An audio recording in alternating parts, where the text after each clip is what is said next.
Hi everyone, welcome back to the Scottish Paranormal podcast. I'm your host Chris, and here we delve into the multitude of strange occurrences that happen in Scotland and beyond. You can contact us with your accounts at the Scottish Paranormal podcast at gmail.com. You can find us on all social media channels, and you can contact us by either means. If you want to help the show grow, please like, subscribe and share wherever you pick up the content. This could be via audio or via YouTube. We'll get right into it now, and we'll welcome our next guest into the show.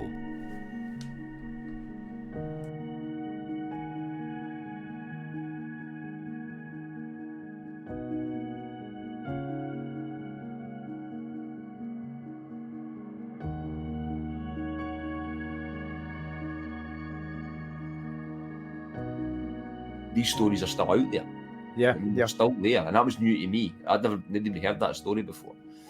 And the reason I kind of started the podcast is to try and get more people coming forward and more stories, rather than talking about the older stories. Although you get some stories coming off of them, and own stories, and then you maybe get other people coming on with different things. My main kind of passion is try to get more people with the local stuff to see if we could say what you're doing yourself, trying to just try to put some pieces of the jigsaw together if you can. You know, Chris, and I know, and I'm sure people in chat have got, some of them are sat on accounts that are more interesting and more exciting than what you're going to tell us and what I could tell anybody about what I've got. And people choose to just sit on them, which is a shame. But it's your right to sit on them. But what you're going to share with us now is as good as it gets. And you're talking about sometimes the older stories just getting regurgitated. Bob Taylor incident, which I know Malcolm's done a lot of work on. Malcolm Robinson, for those that don't know, great guy. But it's historic, and it's been done like Rendlesham. This, what you're going to tell us, is just incredible. That's the only word for it. I've not built it up too much, people, and then we've just got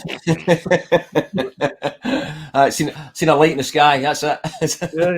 So this was actually, the story came to me in November last year. But a bit of background before that, I was doing a short video, a kind of local sighting, up in one of the kind of back roads in West Lothian, and so I was standing on the kind of dry stone dike or wall, if you want to know it, and I was just holding the GoPro camera and just taking a short video, a recent sighting had taken place. So I carried past once, and then it came back again, and a guy jumped out the car, and he said to me, can I ask what you're doing? So I was going to make some up and just say, I'm just taking pictures of landscape or whatever, but I just told him what I was doing. I mean, I basically just said, right, I'm a podcaster, investigating kind of local kind of UFO story. It's just kind of happened or whatever, and explained a wee bit about it. And then and he said, all right, okay, that's fine. He said, look, if you want to go in the field, more than welcome, just kind of jump the fence, whatever. It's no problem at all. You know what I mean? So that's fine. And he jumped in his car and he went to drive away, and he stopped and he jumped back out again. He said, look, can I get your number off you? And I said, yeah, no problem. So I gave him my number, and he said, it's no me, it's my friend has seen something in the last number of years. And I goes, what was it? He goes, oh, it's mad. He goes, just I'll take your number. So gave him my number and stuff like that. Never heard anything for a few weeks. And then I got a call off a gentleman, basically told me he was the person that I was that contacted. I mean, his friend said, I got your number. And he kind of started to tell him about the story, but then he goes, look, I need to talk to you. I need to kind of show you and talk to you. And he was kind of shaking up a bit, but I think it was obviously took a bit for him to actually share the story as well with somebody unknown, as well as just his friend or whatever. So he said, can I talk to you now? And, having a busy lifestyle and stuff, I've got kids, so doing football clubs, rugby clubs and all that kind of stuff. I couldn't just drop out a hat and go. When he wanted me, I had stuff on. And I said, look, I really can't now, but if you, I'm working away next week, if you basically give me a shout on Friday, we can maybe meet up and we can go from there. Because this was like basically the start of the week or something. And I said, if you get me on Friday, I'm working away. We could arrange maybe meeting the weekend or something like that. So I said, fine. So that week kind of went. I got to Friday, and I was going to call the guy, and my phone factory reset. Right, I had something at my work I didn't update. Tried to update it. It said it worked. It's never happened before. I'm not saying this is part of the case, but it's just strange. It happened, synchronistic. That it happened. My phone factory reset, and I lost all the new numbers I just put into it over the last few months. So I didn't have the guy's number. So I didn't know how to contact him. But then I remembered that he had left a message originally for me to phone him back. So when he phoned, he had left a message and I phoned him, and then we kind of got talking. So I thought, right, I've got his number in my phone somewhere. So I kind of thought, what I'm going to do is I'll go in there, get the number, and I'll be able to get contact with him again and stuff like that. And I was busy at work and stuff, so I didn't do him then at that minute. So it was funny. It was about a week after, or maybe 2 weeks after, or something. So I actually took me a week to remember. I actually had his number in there somewhere through my messages. So I'll need to do that, dig through it, and find this guy. So I was up Cairn Park. I was up with the dog. I like going up there. It's that old kind of Neolithic kind of burial mounds and stuff like that. It's a henge actually, right? So I got up there, walk the dog up there, and I was thinking about it. I was thinking about the story, a bit of the story he told me in the car, and I was thinking about the guy, and I thought I need to get in contact with this guy. But you know what it's like. Life gets in the way sometimes. You try to do everything, so you can't do everything when you want to do it. So I thought, right, I need to make a point getting a hold of this guy, and we'll try and kind of catch up and stuff like that. And within an hour, the guy phoned me. I hadn't even got his number on, and he phoned me. So it was just funny, synchronistically, actually thinking about it, thinking about him, and then the guy phones me. Right, so we arranged to meet, and was going to meet at a certain place first. But I said, look, it's quite open that, and it's quite a busy road. Do you want to meet kind of somewhere else? And he said, well, if you drive there,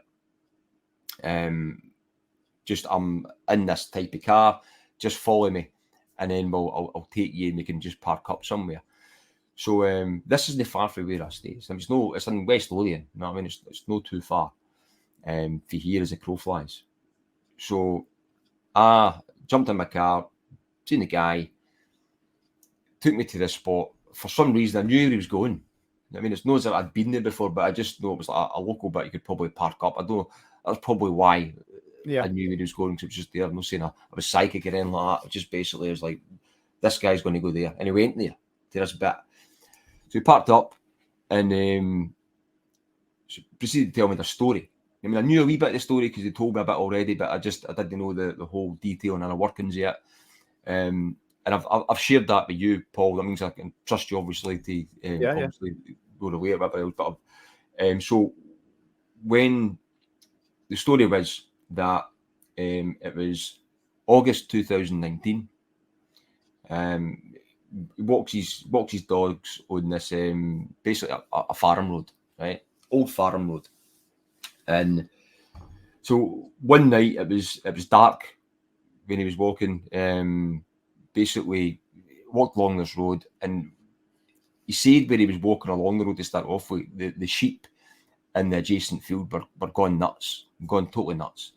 And he was worried in case like the farmer had thought it was maybe his dogs. His dogs are kind of running along the track, and he kind of thought, I'm worried in case the farmer thinks it's like my dog's causing this kind of commotion or whatever. And he could see two lights in longer grass further up.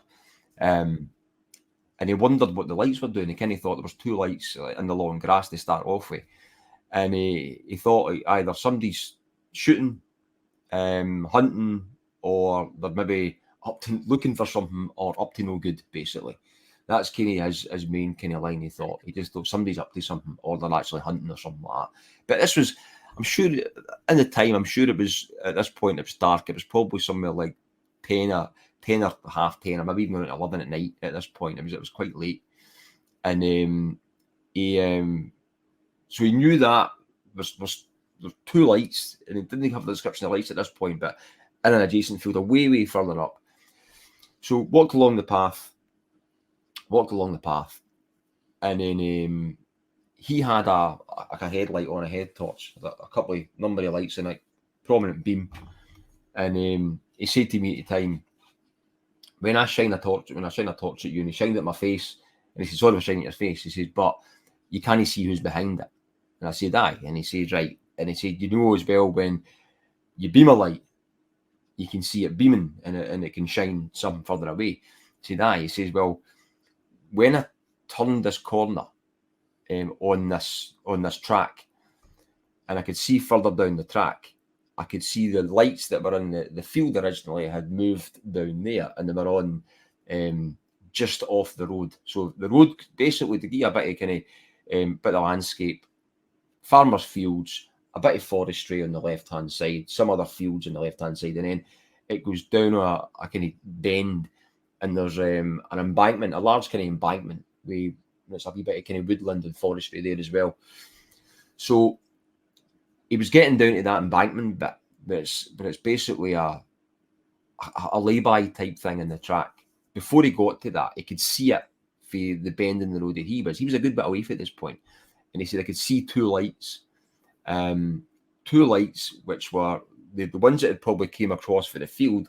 They crossed into that kind of forest or whatever, and then they were like at that embankment. He could see the kind of bend in the road. He could see these two lights. So he's still thinking, hunting, somebody stealing something, somebody up to no good, or something like that. I mean, and he said the sheep were going nuts as well in the fields. So what he said was, he goes, the two lights, he goes, they were like a square. The way he described it, he said they were like, they weren't beaming a light, they were creating light, but no beaming a light. And he said, if you can imagine an exit sign, right? So if you can imagine an exit sign where it's opaque and it's no like you can't really see the internal light yet, right? He said it was two square lights as well. He said it was like an exit light, two exit lights, but further away. That's kind of what he seen. So he said they were moving about at that embankment bit, and he said when he shone his light in it, he was coming more towards it at this point. Maybe at this point it might have been 100, 150 meters away from it. He said the light stopped in their tracks. So you can imagine you've got a road going down, or a track going down, a lay-by, and then off the lay-by there's an embankment that goes up with trees and forestry or woodland, and these things were just in that embankment. And he said they stopped dead when I put my light on it, and I couldn't see what was behind them.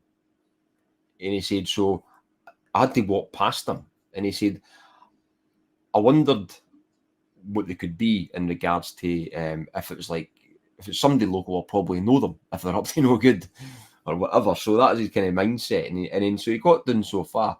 The lights never went off. They never moved away. They stayed where they were.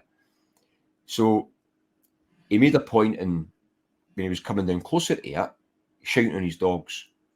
So whoever was there knew he was with somebody. Were the sheep still really vocal at this point? Yeah. He said that, and he was worried. He was worried the fact, as I mentioned earlier on, that the farmer was going to think if the farmer came out and he was there on the track with his dogs, he'd get the blame for it. So walking down, these lights were in the embankment. They weren't far from him at this point. So I've been there, right? And they must have been at this point. We had to walk past them. They would have probably been like 15, 20 meters from him, right? He said he couldn't see past them, but he shouted, and he couldn't see behind them. What was behind them? He could see these two lights. So he shouted in his dogs, or talked to his dogs, whatever, so they would think he was either with somebody else or at least have something with him. So he was still on the track, kind of just past the lay-by, and he kind of thought, I'm not getting jumped here. You know what I mean? I don't know what's going to happen here, so I'm going to head back. It's just feeling nervous. Yeah, totally. So he kind of got a bit nervous because they kind of thought it's a bit uneasy. These lights have just stopped. There's nobody saying nothing, doing anything, whatever. He can't see what's happening. It's quite dark, and he kind of thinks, like, am I going to get jumped, or is there whatever these people are up to? Are they going to try and get me or something? So roughly, Chris, what age is he? I'd say he's quite an elderly gentleman. Put it that way. You know what I mean? Elderly gentleman. Put it that way. And so he goes by this lay-by. And he kind of thought, I'm going to come back. So he walked back the way, right? Shouts to the dogs. The dogs, if you can imagine, on that you've got the track, right? You've got a track, you've got a lay-by. The dogs go right to one side of the track, furthest away they can from the lights, and they walk up the other side of the road or the path or the track, right? They walk up that as far away from the lights as they can. They didn't skirt the other side, they go away over that side and they walk away up. And he said it was strange, he goes, because they were in the middle of the road further up, and they walked up and they went that way, and then they went back. So if you can imagine, they're going up and then they cut across, and then they kind of go up like that, and then they come back again in the middle of the road. So they're kind of ahead. He kind of walks up, and he's bamboozled what these lights are, what they are. They start off with. So he gets up far, and he gets up to the bit where he originally seen the lights coming down the embankment and the bit of bend. So he kind of just goes around a wee slight bend, but you can't see the right line of sight to that bit. So he gets out to the right line of sight, the lights basically, right?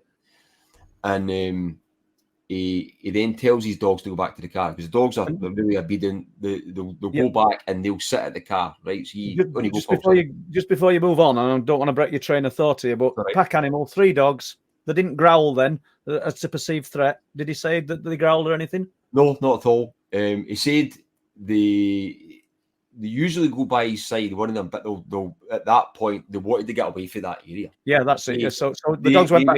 They went past, and on the way back past that lay-by, they went as far as away from that lay-by as possible. Right. And then just for the distance of the lay-by, and then went back in the middle of the road again, and then walked. Right. And he said he found that really, really odd. And he got to that bit where he was out of line of sight of the lights, and he told his dogs, he's like, go back to the car. And the kind of dogs they go back and they're waiting them, right? So they ran back. He turned his light off, and he sneaked back to find out what these people were up to, right? Because he's seen the lights moving about in the field originally when he was walking towards this area, and then he's seen them when he kind of got further up, and they were in this small bit of woodland walking down this embankment or whatever. So he wanted to see what was there. So he sneaked up, and there was like a small bush or a tree at the side of the road. So he sneaked up behind that, and what he seen totally astounded him. And it is. I mean, I've heard the guy's story. He was emotional with it, not to the point crying, but he was emotional to the point where it was like a bit of fear mixed with anger. Mixed with, I'd probably say anger for the fact that it's probably had a bit of paradigm shift for him in regards to what he's seen after this, and a bit of anxiety. You know what I mean? The guy hadn't been back at this location for the time, basically, since it happened. He said one time he did come down with a few pints, and he asked his friend to take him down there, but he hadn't been back since that time. So it really, really struck some fear into him. And you could tell with emotion in the guy's voice and stuff like that. I mean, I believed every word he said, because you could just tell from the way he was telling it. So he sneaked up, and he was behind a bush or a small tree, and he looked at it, and what he seen was, he seen 2 beings standing, right? 2 beings standing, one larger than the other one. He said the smallest one was, say, roughly about 4 foot-ish, and the other one was a bit bigger, slightly bigger.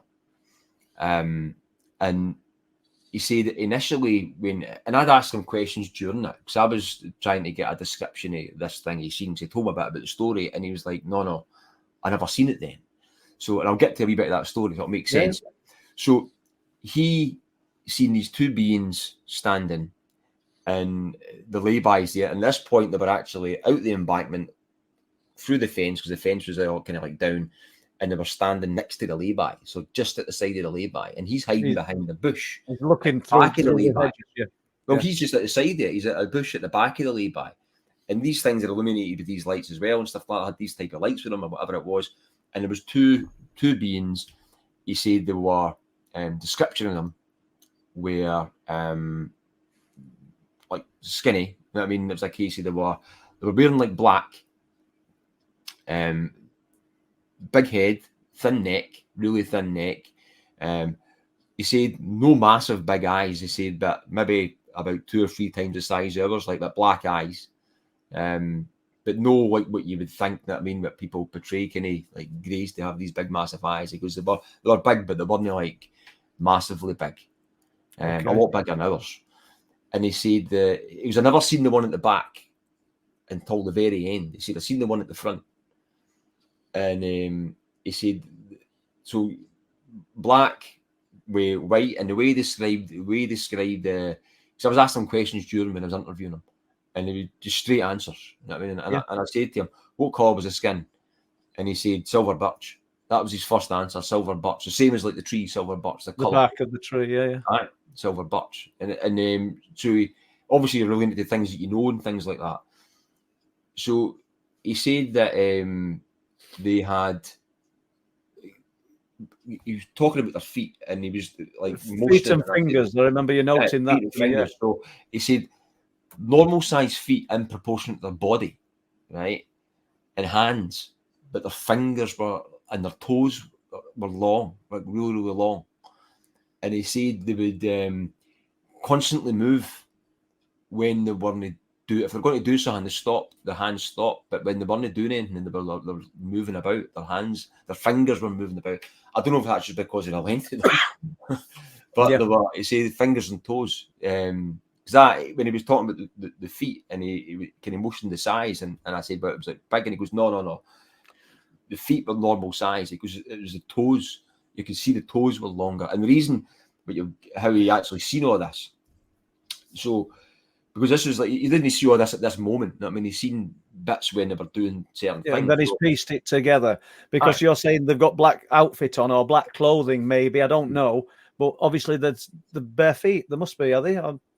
Yes, that was it, like bare feet, because it was, he said, because of the toes. He goes, they were really long. And the reason he's seen that was, so the one at the back motioned to the smaller one at the front to do something.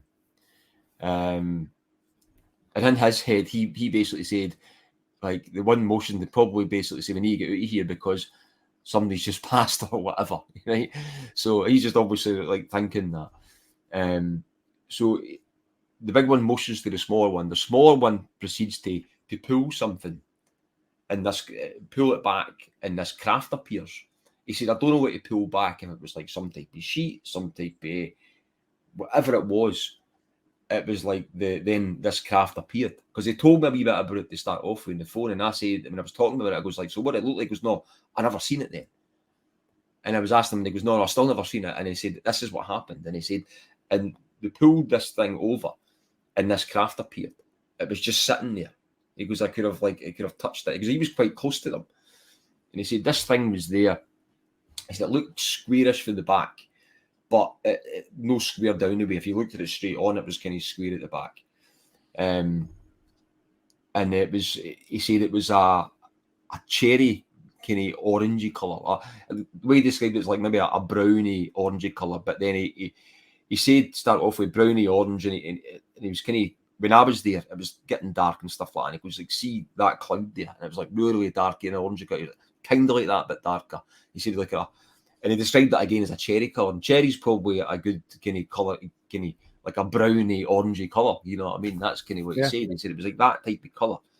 And he said the surface of it was quite rippled and stuff like the way it was. It wasn't like really, really, really smooth. Like plastic, like, or he said it was almost like, if you can imagine carbon fibre or something like that. It still had to be sanded, or I can't remember the way they say. He basically said it looked like something. It didn't look like, it wasn't like totally polished, but it was a finished thing. It just was the actual type. But it's rippled.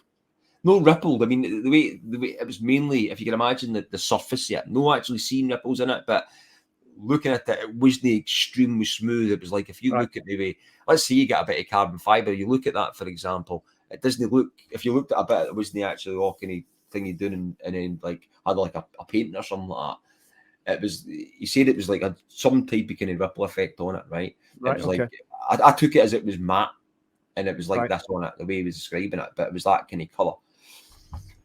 And he was saying that with this thing, with the fingers, the feet, small mouth, basically the head, large head, and then the eyes, obviously.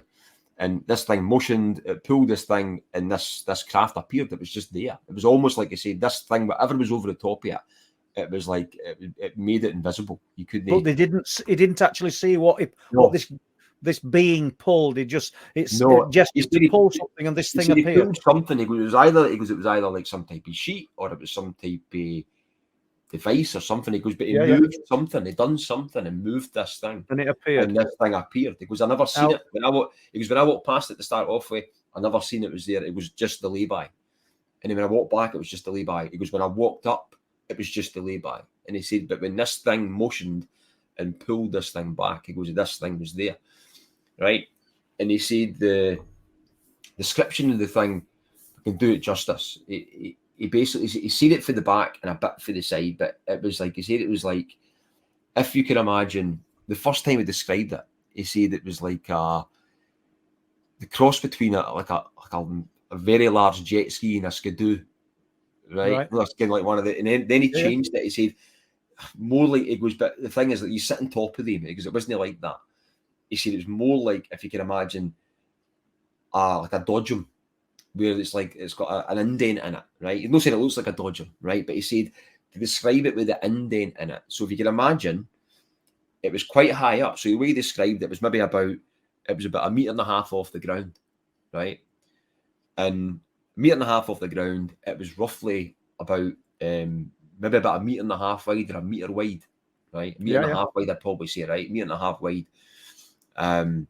And it was smooth, rounded. They square edges in it, totally rounded. And it was, he presumed it was rounded at the front because it went far, right? He couldn't see it from. He couldn't see it from. Couldn't see it a bit, but he basically said it was like, it was all kind of rounded and going further. But the way we described it, it was basically, there was like, this indent was in it. And it was basically 2 bits for these things to sit, right? So the small one got in to start off with and sat in. And you can imagine this thing, there was a long kind of thing, about 1.5 meters wide, 1.5 meters high. And this small one gets in first.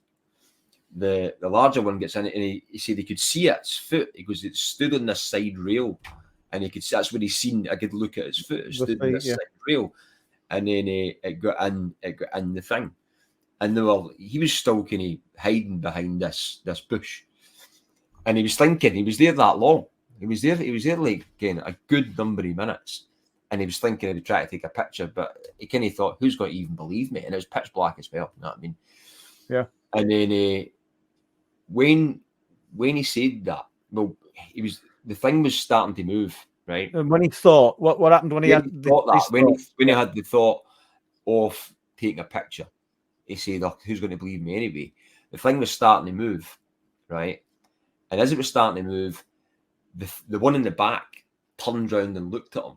And he said, when it looked at me, it was wearing something else. It had something on it was like between its head and its body. He said it kind of looked like if you could imagine the shape of a shield. He said it had something like that, and it was looking out for whatever it was. And it was imagine the shape of a shield covering its like body from here down onto its pelvis area. He didn't really see that. Because the way it spun out and looked out, it had this thing, and he could see it looking through something at him.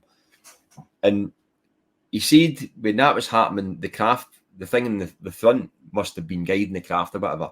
And he said the thing came up like inches off the ground and moved out to the side onto this road track, and then went along the road roughly about I'd say probably maybe about like 150, probably 50 meters, something like that, 50, 70 meters.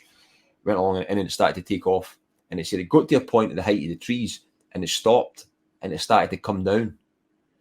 And he kind of thought they're coming back for me because the thing's seen me, right? And they're going to come back. But then he heard in his head, he said he heard this in his head. It said, nobody believe me anyway. That's what he heard in his head, or like to that effect anyway. Yeah. And then he said it changed colour. He said it changed colour to a kind of yellowy green colour. And I said at the bottom, it goes, no, the whole thing. He said the whole thing changed colour. It changed colour, a yellow-green thing, and then it shot off after that.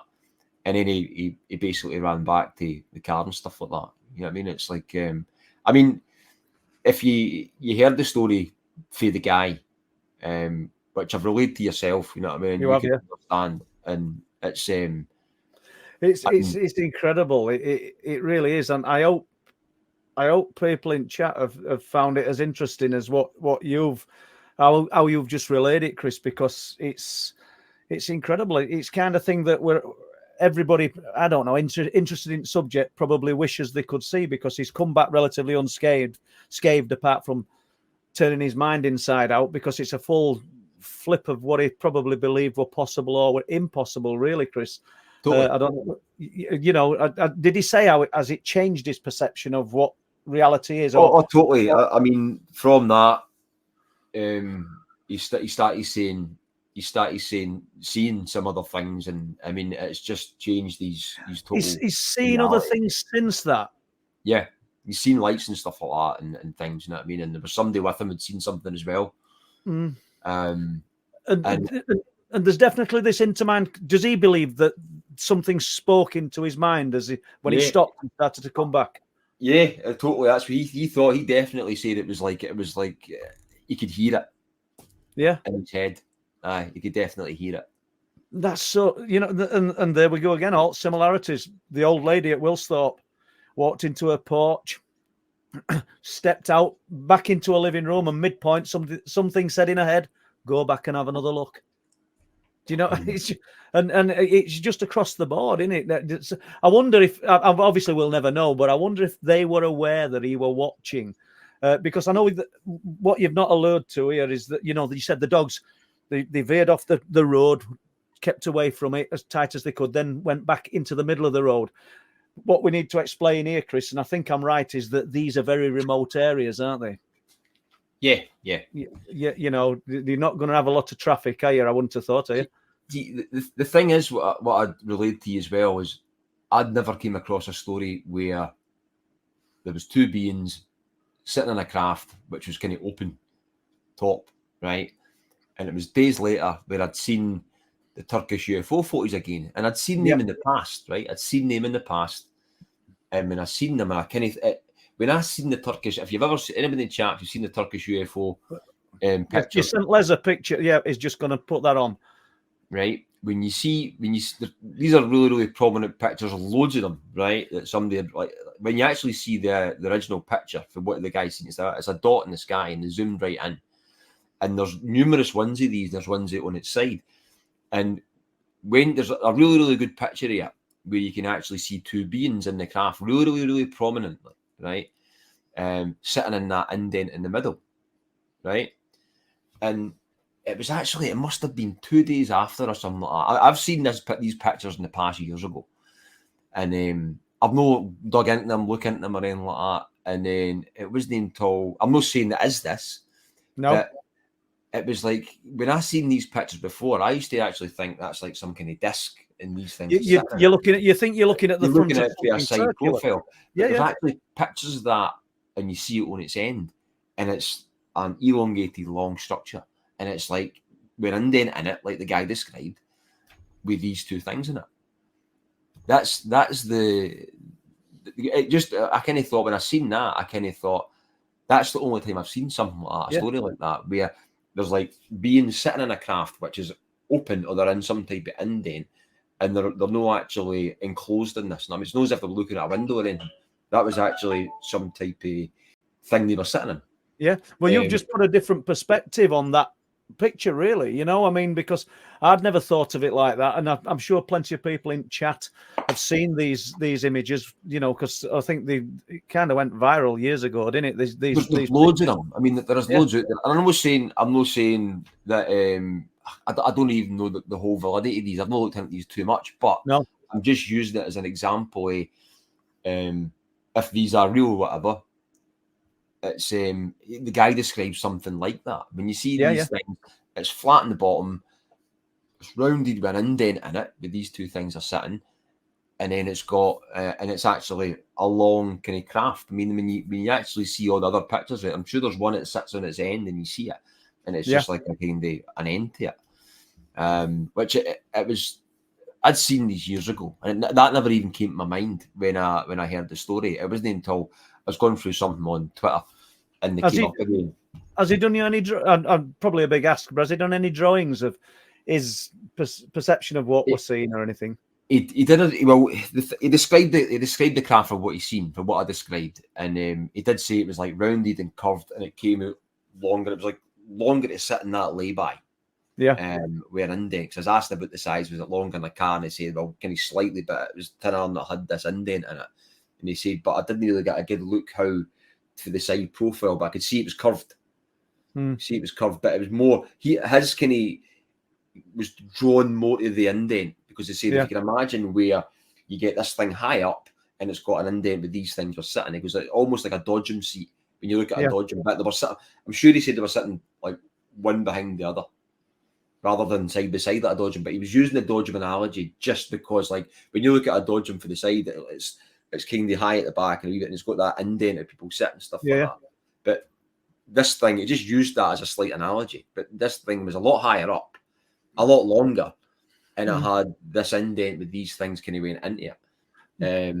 But I mean, there's some more images. Yeah, it's incredible. There's a really prominent one of that when there's like you can actually see the two kind of beans in it. But I don't know. I mean, I'm not saying it's the same thing. I'm just saying it was awfully uncanny for the description. He hadn't seen these before. He'd never ever seen any of these before. But it was uncanny actually in regards to it. It just kind of popped up on my feed, and I was like, "That's kind of what this guy's like." Obviously, still staying with this story, but jumping from it, going back a little bit, just winding back to the sheep. Have you thought of contacting any farms to see whether they lost any livestock? Yeah. Well, I've not yet. No, I've not done that yet. You know what I mean? So. You might draw a blank and they might not even want to speak to you, but it'd be interesting to find out. I mean, you just might. What year was it? What we're talking? 2019. 2019. It would be interesting if this guy, a local farmer, said, "Actually, we lost 3 sheep." Or we know that we can never say, "Well, that's the reason," but it just adds a little bit more intrigue to what this guy's saying. I mean, there's a thing as well, and it was like I was trying to look back the messages. You asked about the drawing. He did draw the shield type thing. He did draw the shield type thing. He drew that. It was like, we'll say it's a shield, but it was a shield shape. Yeah, that's the analogy he gave for it. It was black and it had like a red kind of emblem on it, and they drew the emblem and stuff like that. It was like a kind of line with 2 kind of lines coming off it, but I could see its eyes through this type of thing. I don't know what that was, but interesting story. You know what I mean? It is interesting, and I hope people in chat are just going, "Yeah, well done." Give them a round of applause for that, because thank you for sharing it. Because I bet that's the first time you've relayed it. It's the first time it's been relayed. Thank you, and we know what Les is here for, and it's not to buy us a drink. So, well, you know, no, we're waiting for Chris to buy the drinks. Have we got any questions, Les? Yeah, and a great account is that, Chris, and you must have felt quite privileged to have got that from the witness. Yeah, totally. Yeah, it was. And I mean, that's the same as well when, like, it's no a story that obviously the person wanted to shared as in regard to his voice or anything like that, or he wanted to be anonymous or whatever. But for that as well, obviously, I'll let you guys listen to the recording. You know what I mean? But obviously, that's where it'll stay. And you can understand the validity of it and stuff like that. But apart from that, I'll not go anywhere else and be anonymous. You know, I really appreciate it, and like you said, it don't go no further. You know, actually, what you've relayed today is where it stays. It's you know, hopefully you might get a little bit more information in time. Well, that's the thing I was going to say in regards to. There's another kind of thing that happened, and I've still to dig into it, where there was a sighting not too far from there as well. And it's one I've not went to see yet, and it was just a sighting, but it was like somebody walking their dog again, and there was. Do we have some info on this, Chris? I'm only butting in because if he's got some questions, we can jump to this after questions. Yeah, on you go. Yeah, on you go. That would be brilliant, Chris.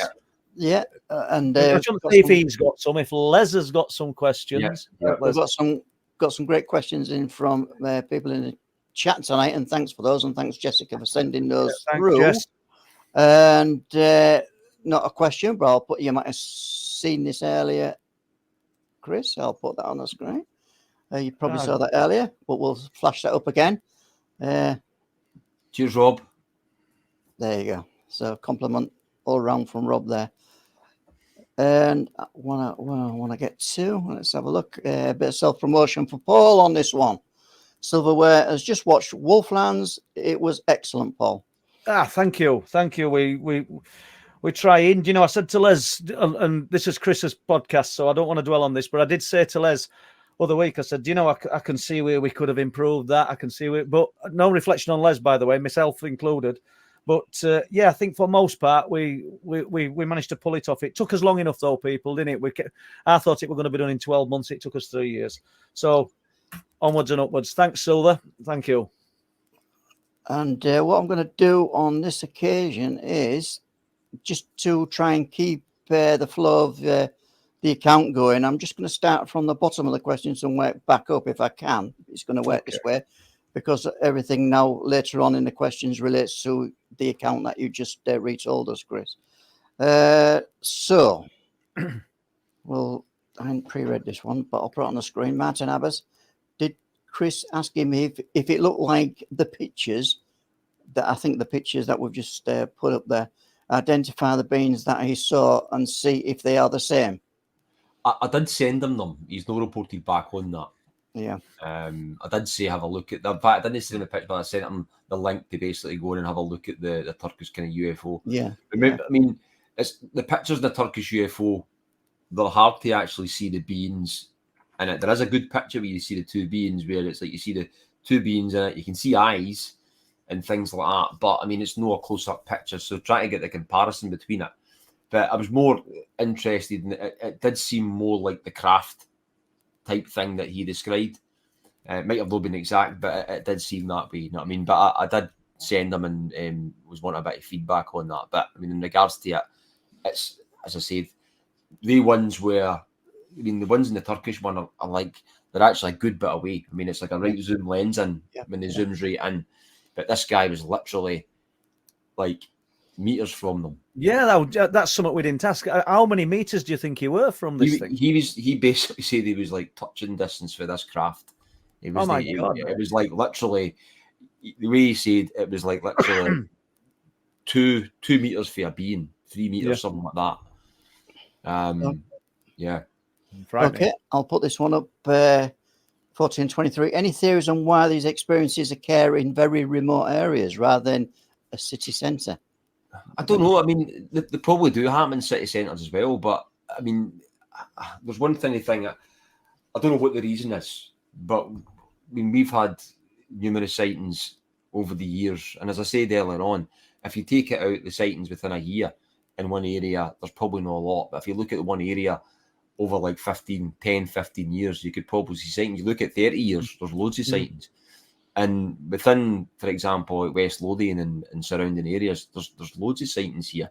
Don't know what I attribute that to. You know what I mean? I always kind of think of things where you get the Cairn Papal, you get the burial mounds and all that kind of stuff. I'm not saying it's that it causes it, but I mean, it's just that there's been sightings running about there. And I usually use that as a focal point because it's like the high points in the hill and it's a place where a henge has been there for 5,500 years. Don't know if that's anything to do with it. You know what I mean? There's an interesting thing I found out as well, where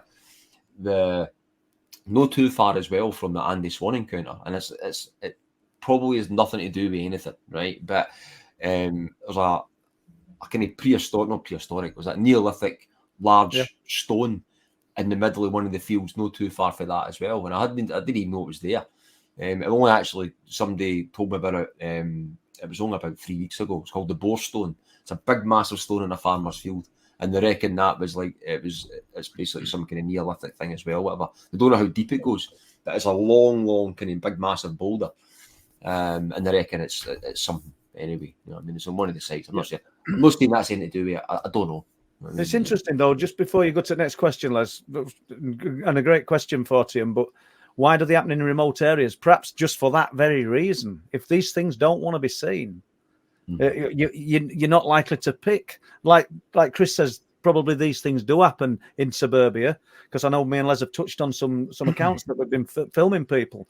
But for the vast majority of instances, they're happening in remote areas. Well, if you don't want to be seen, and let's face it, we might consider ourselves a little bit more important than we actually are.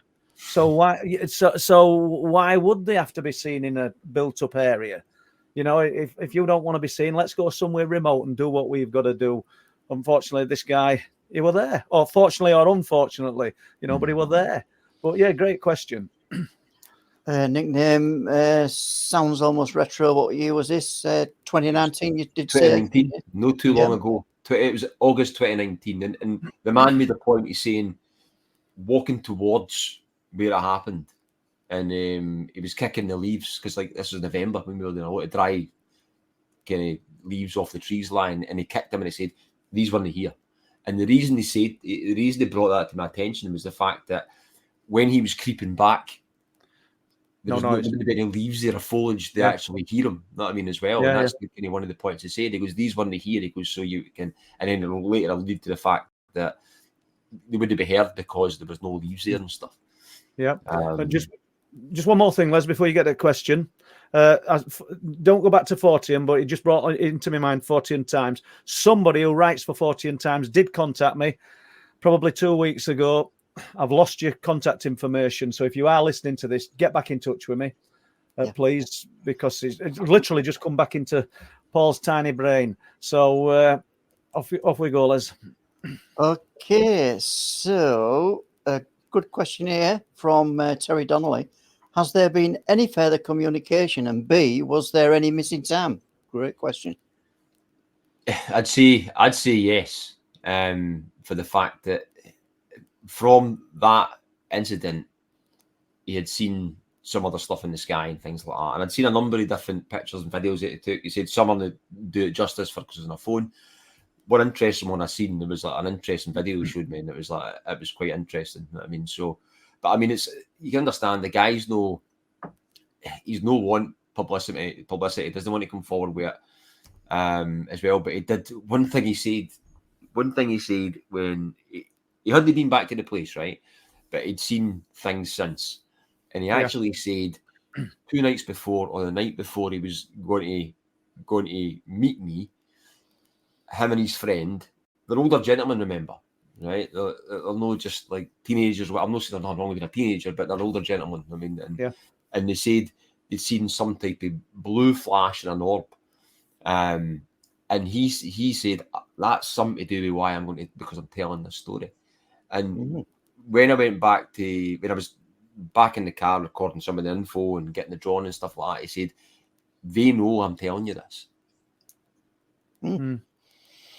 And I actually thought he was talking about his friends. I goes, your friends? He goes, no, they. He goes, they. And I know it sounds like nuts saying that, but it was like after it was like he feels like there's some connection in there. It's a pathway back, in my opinion. It's a pathway back to whatever it is that's interacted. This intermind connection, and there's tons and tons of examples of it, Chris, as you know. People who've had nothing in their lives ever before, and they have something that's impacting and leaves a profound effect. And I don't know whether it's the minds that's open to the knowing. You don't believe in it anymore. You know, and then it allows it to come through. I don't know what the process is, but yeah, I can quite believe it. Okay, this next question I aren't going to read out. It might trigger things in YouTube, so I'll just shorten the screen, guys.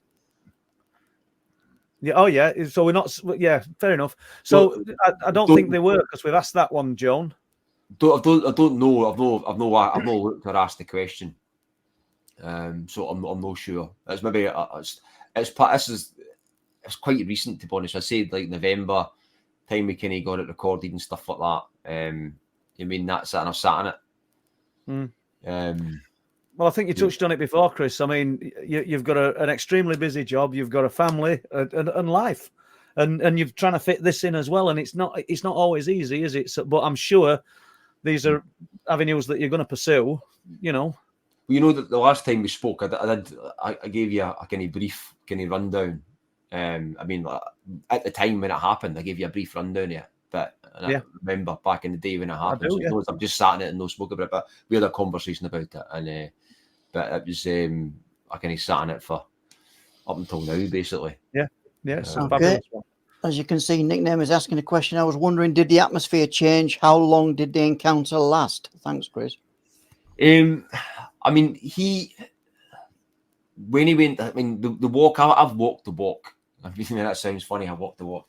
But I've walked the walk as in regards to where he went, the distance he went to. So for the initial period he's seen the lights, to that, to the walk to the bit, you're maybe talking about a 15-minute walk. So you're maybe for there, down and back in half an hour. I'm sure he said he was sitting there like 5 to 10 minutes behind this thing as well.